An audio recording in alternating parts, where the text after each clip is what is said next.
Hello, everyone, and welcome to the comeback edition of the Live Ones. I apologize for the lengthy absence in videos like most of the country right now, particularly my part of it here in the Northeast. I've been dealing with COVID. But if you've been following us on Twitter at Live One Sports, and frankly, if you're not, what the hell's wrong with you?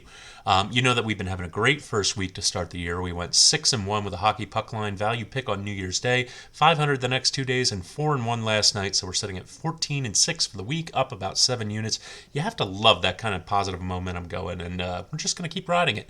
All the major sports operating right now seem to be getting largely past the Omicron wave of COVID. I'm hoping against hope that this is the one that just brings an end to all the restrictions. That makes us start treating it like a common cold. You obviously don't want to get it. If you have it, you try your best not to spread it, but we're not going to shut down the world for it anymore. Not a whole lot of headlines from the world of sports today, but we have a huge night of college hoops ahead of us with marquee matches in the ACC, the SEC, the Big 12, and the Atlantic 10. A full slate of NBA and 2 big hockey games in store for the night. Let's get right to it, and we are going to start, like we said, with that huge night of college hoops. And the first game that I'm taking a look at tonight is Houston versus USF. Boy, did the Houston Cougars ever get a good draw for tonight in South Florida. The Bulls are down near the absolute bottom of the country in terms of offense, averaging a paltry 56 points a game off of 37% shooting. I mean, they are bad. Their team leader in points, Caleb Murphy, averages 12 points a game. 12! And he's always on the floor. He plays 32 out of the 40 minutes of each game on average.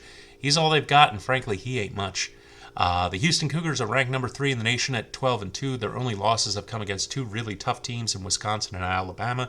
Their defense is one of the best things going in basketball, and their offense is nothing to sneeze at either. Now, Marcus Sasser being out for the year is devastating news for them. Obviously, he was their best two-way player for sure, but they got tons of depth to make up for it in Kyler Edwards, Fabian White, and Tremont Mark. All great two-way players in their own right. They should have absolutely no trouble holding the Bulls' terrible offense to a very low total tonight. South Florida might not even be hit 50, to be honest with you. I think Houston wins this game in a cakewalk, probably by around 20 points, so give me the Cougars minus 14.5 points tonight. So over to the ACC, and you talk about 2 teams that are virtually identical, where one's just gotten better breaks than the other. It's Syracuse and Miami. There's a very good reason this line is Miami as the 2-point home favorite, despite the Hurricanes being 11-3 and the Orange being 7-6. These are 2 loaded offenses with lots of weapons that like to spread the ball around, and they can hit you from anywhere. And 2 defenses that, frankly, just kind of go through the motions and aren't particularly physical. Both of these offenses can and do hit 80 or better on the regular, especially against subpar defenses, and you've got 2 subpar defenses out there tonight. So what do we have a recipe for? An over. I know 152 is a big total in college hoops, but with these 2 teams squaring off against each other, like I said, if they both get to 76 or better, you're there. And both of these teams can get there and beyond with half of their effort on offense. Give me the over 152 points tonight. So staying in the ACC with another matchup, and to put it lightly, this one's going to be a long night for the Panthers. Pitt is down near the bottom of the country in terms of offense, notching just 61 points a game off of 40% from the floor and 29% from the arc, and that's really bad news for them tonight because they're up against big 7-foot Malik Williams and the Louisville Cardinals, a team who's they're not going to kill you on points, but they absolutely will just dominate you in the paint.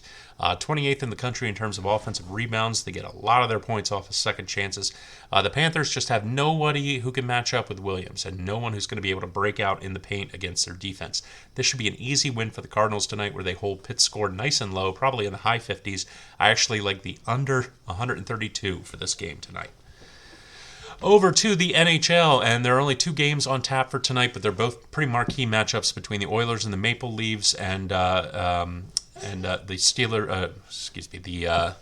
the Penguins and the Blues are the other game tonight. But I'm looking at the Oilers and the Maple Leafs, and if you asked me about a month ago who would take this game tonight, I would say Edmonton in a walk.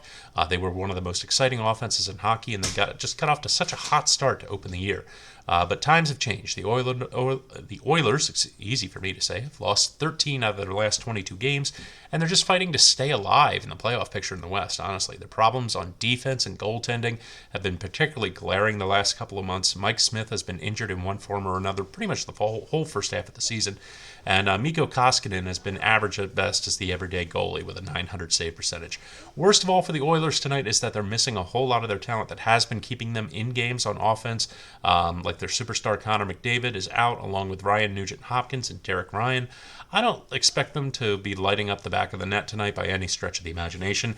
And the Maple Leafs, they're the Maple Leafs. With Austin Matthews, William Nylander, John Tavares, and Morgan Riley, they're pretty much a guaranteed team total over every night.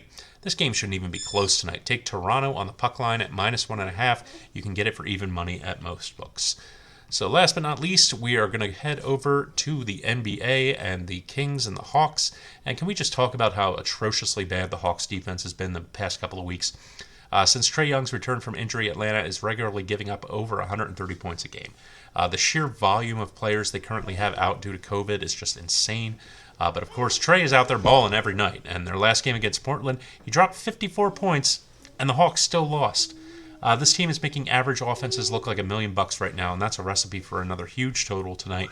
The Kings the Kings have some good shooters in their starting lineup with Fox, Barnes, Hield, Halliburton, and Holmes.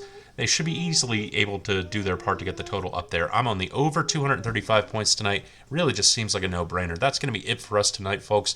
Everyone bet safe, stay safe. Follow us on Twitter at Live1Sports. Check us out on Roku and Fire TV at the Live Ones. Have yourselves a great Wednesday night, and I will see you tomorrow.